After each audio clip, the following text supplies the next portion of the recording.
اعوذ باللہ من الشیطان الرجیم، بسم اللہ الرحمن الرحیم۔ سورہ نمبر 9، آیت نمبر 5۔ فَإِذَا انْسَلَخَ الْأَشْهُرُ الْحُرُمُ فَاقْتُلُوا الْمُشْرِكِينَ حَيْثُ وَجَدتُّمُوهُمْ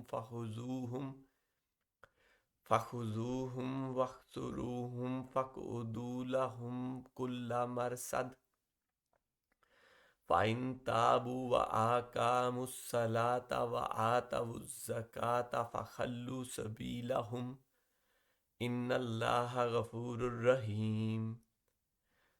پھر حرمت والے مہینوں کے گزرتے ہی مشرکوں کو جہاں پاؤ قتل کرو، انہیں گرفتار کرو، ان کا محاصرہ کر لو اور ان کی طاق میں ہر گھاٹی میں جا بیٹھو۔ ہاں، اگر وہ توبہ کر لیں اور نماز کے پابند ہو جائیں اور زکوٰۃ ادا کرنے لگے تو تم ان کی راہیں چھوڑ دو، یقیناً اللہ تعالیٰ بخشنے والا مہربان ہے۔ یہ سورہ توبہ کی آیت نمبر 5 ہے اور ہم زکوٰۃ کا ٹاپک کر رہے ہیں، تو کہ زکوٰۃ کا topic it self coffee important ہے، اور ہم آگے یہ چیز اس کا یہ انٹروڈکشن میں کچھ آیات اس کی کر رہا ہوں۔ یہ 5-6 آیات جو ہیں یہ ایز اے انٹروڈکشن کروا رہا ہوں کہ اس کی اہمیت کیا ہے قرآن پاک کی۔ اس کے بعد پراپرلی ہم زکوٰۃ میں کیا کہ کون سے مصارفین ہیں، کہاں دینی چاہیے یا کیا ہے، وہ اس پہ ڈیٹیل سے بات کریں گے۔ لیکن یہ آیات اس لیے کر رہا ہوں کہ زکوٰۃ کی اہمیت کا پتہ لگے، اور یہ جتنی بھی ابھی تک آیات کی ہیں یہ آیات اٹ سیلف بہت امپورٹنٹ ہیں۔ مینز زکوٰۃ کے علاوہ ان کا جو موضوع ہے یا ان میں جو بات ہو رہی ہے وہ اٹ سیلف بہت امپورٹنٹ ہیں۔ وہ آیات خود جتنی بھی پہلے بھی 3 کی ہیں اور یہ چوتھی ہے، تو یہ آیت خود اتنی امپورٹنٹ ہے، اور قرآن پاک میں میرا خیال ہے، میرے خیال کے مطابق سب سے سخت ترین آیات میں سے ایک ہے، جن میں یہ بہت سخت آیت ہے، اور خود یہ سورہ توبہ خود بڑی سخت آیت ہے۔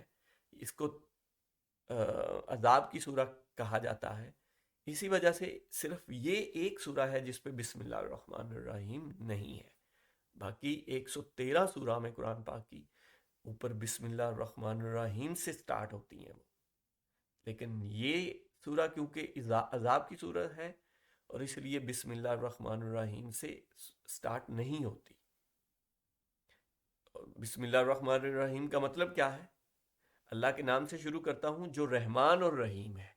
مینز رحمان اور رحیم کی بات سے یہ سورہ سٹارٹ ہی نہیں کی، کیونکہ یہ توبہ کی سورہ ہے اور اس میں بڑی سخت سخت باتیں ہیں، اور یہ شروع کی یہ آیت ہے، تو اس کا اگر آپ کنٹیکس ہی پڑھیں، پیچھے 4 آیات ہیں، آپ کوشش کیجئے گا پڑھیے گا، اور اردو کے ساتھ اس پہ غور و فکر کر کے، میں پھر ریپیٹ کرتا ہوں، مین مقصد ہی غور و فکر کرنے کا ہے تاکہ آپ خود اس کو سمجھیں قرآن پاک میں اللہ پاک نے ہمیں کیا احکامات فرمائے ہیں، یہ خود آپ ان کو سمجھیں۔ تو یہ سورہ پہلی ہی اس آیت سے سٹارٹ ہوتی ہے کہ اللہ تعالیٰ ان سے بیزاری کا اعلان کرتا ہے، اللہ نے برات کرتا ہے، ان سے بیزاری کا اعلان کرتا ہے مشرکوں سے اور ان کافروں سے۔ تو آیت سٹارٹ ہی یہاں سے ہو رہی ہے، اور پھر ان مشرکین کی بات ہو رہی ہے اور ان کو کہا جا رہا ہے کہ تمہیں پھر بھی توبہ کا موقع میں دیتا ہوں اگر تم توبہ کر لو، اور پھر اس کے بعد کہا جا رہا ہے کہ ان کو یہ 4 مہینوں کی رعایت دے دی جائے، ان کو 4 مہینے جو ہیں ان کی رعایت دے دی جائے جو حرمت والے مہینے ہیں۔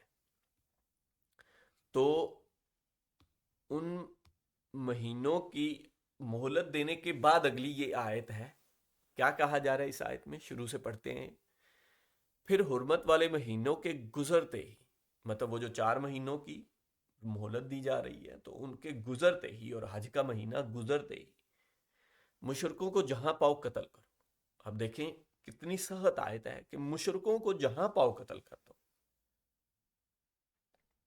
اچھا، اس کے پیچھے ایک پورا کنٹیکسٹ ہے جو لوگ سمجھتے نہیں، اور آپ کو شاید یاد ہوگا یہ جو طالبان والا سلسلہ چلا تھا وہ بھی ایگزیکٹلی اسی آیت کو اور دو چار اور آیات بھی ہیں ان کو حوالہ دے کے وہ کہتے تھے کہ ہم تو جہاں پائیں گے قتل کریں گے. حالانکہ اس کا کنٹیکس کوئی وہ سمجھنے کی ضرورت ہوتی ہے کہ یہ تو نبی پاک صلی اللہ علیہ وسلم کو ایز اے رسول پیغام دیا جا رہا ہے. اور ہم بڑی ڈیٹیل سے اگر آپ رسول کے ٹاپک میں رسولوں کے ٹاپک میں اور نبی پاک صلی اللہ علیہ وسلم کے ٹاپک میں نے یہ بڑی ڈیٹیل سے یہ چیزیں کی ہیں کہ رسولوں کا مین مقصد ہی یہ ہوتا ہے کہ وہ اس دنیا میں جو رسول ہوتے ہیں وہ اس دنیا میں اس قیامت کا پیغام لے کے آتے ہیں اور جو پھر اس قیامت کی طرح کا ایک عذاب یہاں اسی دنیا میں ہی نازل کر کے یا ان کے تھرو اللہ پاک نازل کرتے ہیں تو وہ اس کا ایک وہ کر کے دکھا دیتے ہیں چھوٹی سی جس کو قیامت صغریٰ میں پہلے بڑی ڈیٹیل سے اس پہ قیامت والے ٹاپک میں بھی کر چکا ہوں اور جو قرآن پاک کا مین ٹاپک ہے اس میں بھی کر چکا ہوں اور رسولوں والے ٹاپک میں تو بڑی ڈیٹیل سے کر چکا ہوں.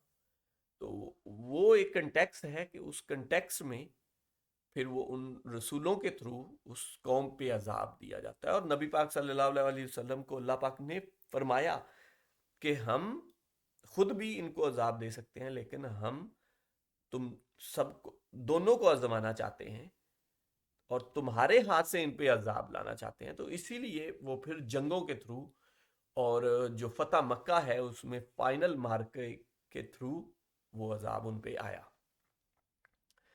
تو یہ اس فتح مکہ کے پہلے کے ہی اعلانات ہیں ایگزیکٹلی. تو اس کے پہلے ایک پورا پروسیس ہو چکا ہے اس کو سمجھنے کی ضرورت ہوتی ہے. اینیوے یہاں اس کا موقع نہیں ہے. اچھا انہیں گرفتار کرو ان کا محاصرہ کر لو ان کی طاق میں ہر گاٹھی میں بیٹھ جاؤ مینز وہ پورا احکامات دیے جا رہے ہیں. اب ہمارا جو مین ٹاپک ہے وہ یہاں سے سٹارٹ ہوتا ہے. اب آپ نے یہ یاد رکھنا ہے یہ آیت کرنے کا مقصد کیا ہے کہ آپ نے یہ پچھلی بات یاد رکھنی ہے کہ کتنے سخت احکامات نازل کیے جا رہے ہیں کہ ان کو قتل کر دو جہاں ملے ان کی گھاٹی ہر گھاٹی میں بیٹھو ان کا محاصرہ کرو. یہاں تک کے احکامات کیے جا رہے ہیں اور اتنے سخت احکامات کہ جن کا سمجھیں کہ وہ قتل کا حکم آ چکا ہے ان کو بھی کس بات پہ معافی ہو سکتی ہے وہ دیکھتے ہیں. ہاں اگر وہ توبہ کر لیں پہلی چیز کہ وہ توبہ کر لیں مینز وہ اسلام قبول کر لیں. یہ مشرک ہے نا تو وہ شرک سے توبہ کر لیں. مطلب مشرک جو اللہ کے ساتھ شرک کرتے ہیں وہ کافر بھی تو ہیں ہی ہے نا انکار کرنے والے ہیں شرک کرتے ہیں. تو وہ اگر اس چیز سے توبہ کر لیں اور اللہ پہ ایمان لے آئیں پہلی چیز تو یہ ہے کہ وہ ایمان لے آئیں. دوسری کیا ہے اور نماز کے پابند ہو جائیں. اور تیسری کیا ہے اور زکوٰۃ ادا کرنے لگے. یہ ہمارے ٹاپک ریلیٹڈ ہے.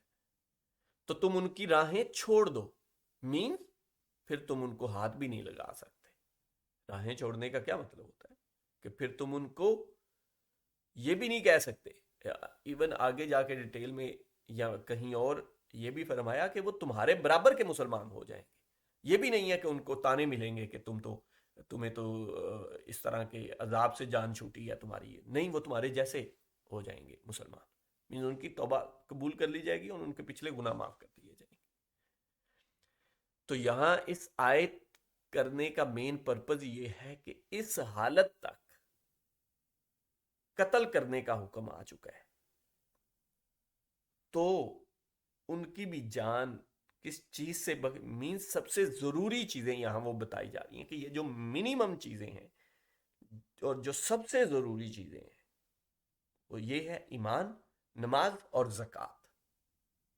یہ اس آیت کرنے کا پرپس تھا کہ زکوٰۃ اتنی ضروری ہے کہ وہ جو آپ کو قتل کا بھی حکم آ چکا ہے تو اس کے بعد جو منیمم چیزیں کرنی ہیں وہ ایمان ہے نماز ہے اور زکوٰۃ ہے.